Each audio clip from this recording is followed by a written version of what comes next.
또 여호와의 말씀이 내게 임하여 이르시되 인자야, 내 얼굴을 세일산으로 향하고 그에게 예언하여 이르기를 주 여호와께서 이같이 말씀하시되 세일산아, 내가 너를 대적하여 내 손을 내 위에 펴서 내가 황무지와 공포의 대상이 되게 할지라. 내가 내 성읍들을 무너뜨리며 내가 황폐하게 되리니 내가 나를 여호와인 줄을 알리라. 내가 옛날부터 한을 품고 이스라엘 족속의 환난 때, 곧 죄악의 마지막 때에 칼의 위력에 그들을 넘겼도다. 그러므로 주 여호와의 말씀입니다. 내가 나의 삶을 두고 맹세하노니 내가 너에게 피를 만나게 한즉 피가 너를 따르리라. 내가 피를 미워하지 아니하였은즉 피가 너를 따르리라. 내가 세일산이 황무지와 폐허가 되게 하여 그 위에 왕래하는 자를 다 끊을지라. 내가 그 죽임당한 자를 그 여러 산에 채우되 칼에 죽임당한 자를 내 여러 맷뿌리와 골짜기와 모든 시내에 엎드러지게 하고 너를 영원히 황폐하게 하여 내 성읍들에 다시는 거주하는 자가 없게 하리니 내가 여호와인 줄을 너희가 알리라. 내가 말하기를 이 두 민족과 두 땅은 다 내 것이며 내 기업이 되리라 하였도다. 그러나 여호와께서 거기에 계셨느니라. 그러므로 주 여호와의 말씀이니라. 내가 나의 삶을 두고 맹세하노니 내가 그들을 미워하여 노하며 질투한 대로 내가 내게 행하여 너를 심판할 때에 그들이 나를 알게 하리라. 네가 이스라엘 산들을 가리켜 말하기를 저 산들이 황폐하였으므로 우리에게 넘겨주어서 삼키게 되었다 하여 욕하는 모든 말을 나 여호와가 들은 줄을 네가 알리로다. 너희가 나를 대적하여 입으로 자랑하며 나를 대적하여 여러 가지로 말하는 것을 내가 들었노라. 주 여호와께서 이같이 말씀하셨느니라. 온 땅이 즐거워할 때에 내가 너를 황폐하게 하되 이스라엘 족속의 기업이 황폐하므로 내가 즐거워한 것 같이 내가 너를 황폐하게 하리라. 세일산아, 너와 에돔 온 땅이 황폐하리니 내가 여호와인 줄을 무리가 알리라 하셨다 하라. Everyday is Sunday, 우리의 매일을 썬데이로 세팅하라. 고든 맥도날드 목사님은 그의 책 내면 세계의 질서와 영적 성장에서 인간을 두 부류로 나누어 설명합니다. 첫째는 외부 환경과 탐욕에 끌려다니는 쫓기는 사람입니다. 쫓기는 사람은 타인의 요구와 주변 환경에 끌려다니죠. 끊임없이 자기 영역과 성취를 확장하는 데에만 몰두합니다. 내면의 질서가 완전히 무너져 있기 때문입니다.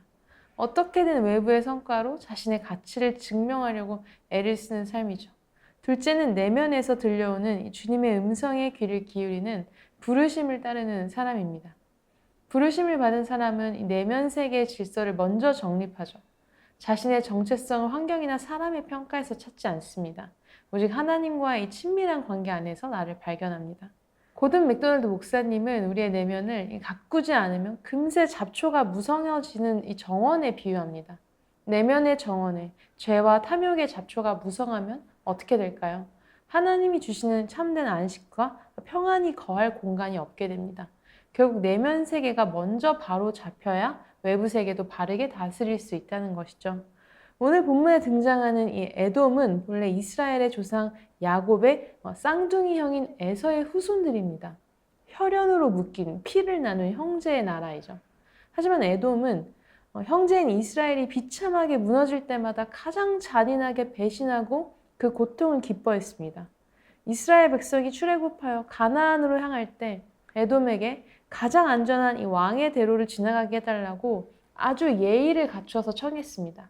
밭이나 포도원을 지나지도 않고 우물물도 마시지 않겠다고 했죠.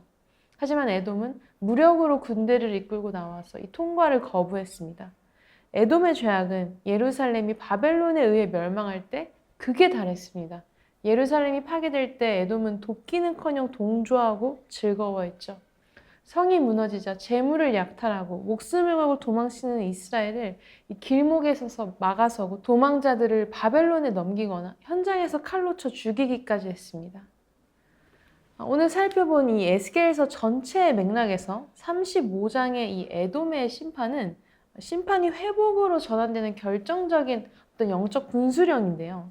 34장에서 이 거짓 목자들을 고치고 참 목자를 세우신 하나님은 36장에서 이스라엘에게 새 마음과 새 영을 부으시고 풍성하게 회복하시려 하는데요. 그 직전에 이 35장을 놓아 에돔을 쫓아내십니다. 바벨론에 의해 이 빈 땅이 된 영토에 에돔이라는 불법 점유자가 자리 잡고 있는 한 백성의 귀환과 회복은 불가능하기 때문입니다. 그래서 하나님은 이 약속의 땅을 정결하게 하는 이 청소 작업을 먼저 행하시는 것입니다. 내면 세계가 먼저 바로 잡혀야 외부 세계를 다스릴 수 있는 원리와 같습니다. 34장에서 영적 질서를 바로 잡으신 후에 35장에서 이 내면의 대적인 에돔을 정리하시는 것이죠. 사랑하는 여러분, 우리의 내면 세계에서 뿌리 깊게 자리 잡고 있는 에돔은 무엇인가요? 오랫동안 가슴 깊이 묵혀둔 미움, 타인의 넘어짐을 은근히 기뻐하고 깎아내리는 교만함, 남의 것을 탐내고 끊임없이 영역을 넓히려는 내면의 탐욕인가요? 우리는 내 안에서 주인 노릇하는 이 에돔이라는 강한 자를 결박하지 않고는 주님이 주신 참된 안식과 은혜를 누릴 수가 없습니다.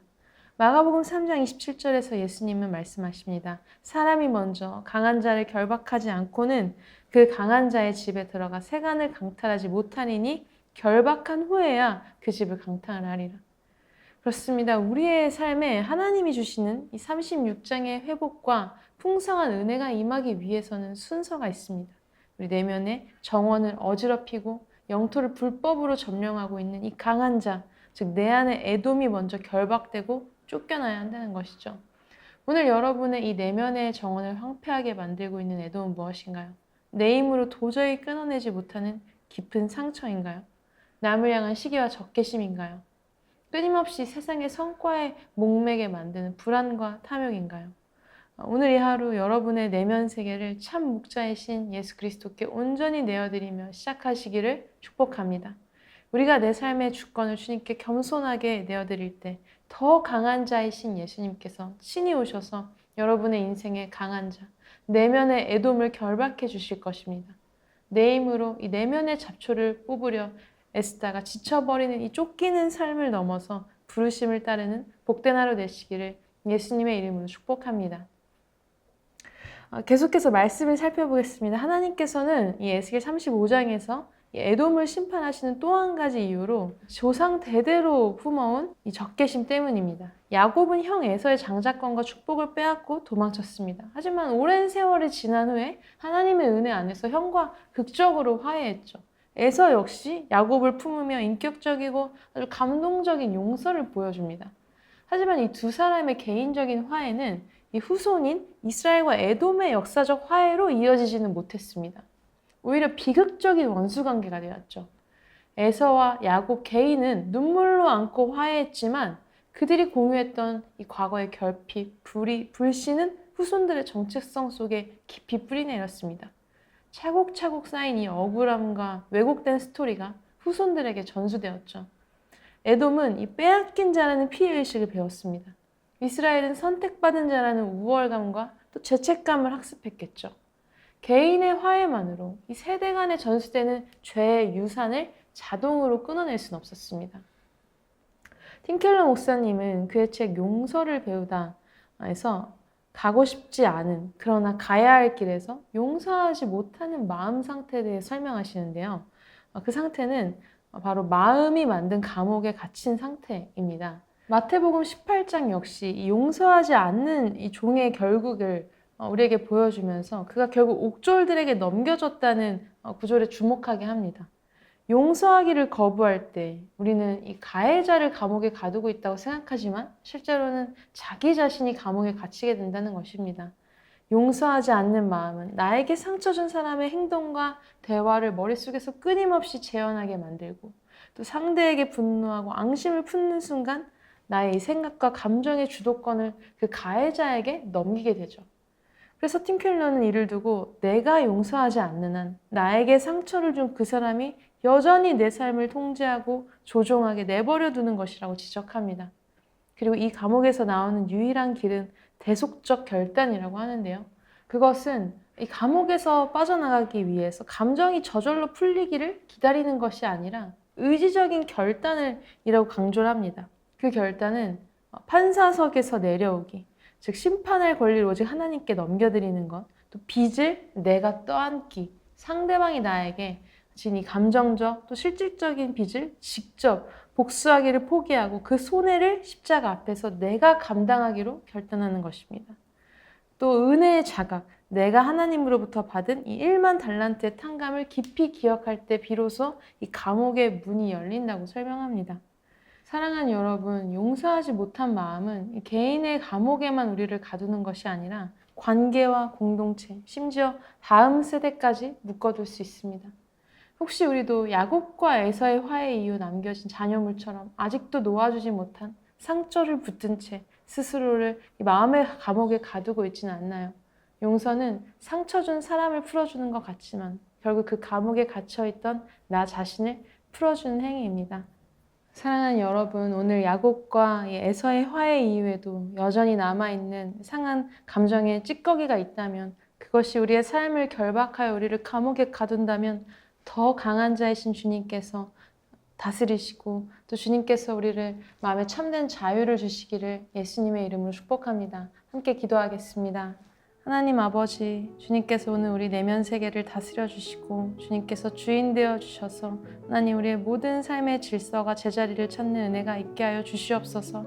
또한 우리 마음에 여전히 남아있는 또 애돔과의 하나님 감정의 찌꺼기가 있다면 하나님께서 풀어놓아 자유케 하라 명령하여 주셔서 하나님 우리 안에 참된 자유를 누리고 하나님 우리 자신을 감옥에서 나가게 하는 그 은혜가 오늘 이 하루 모든 성도님들 삶 가운데 있도록 축복하여 주시옵소서. 예수님의 이름으로 기도합니다. 아멘.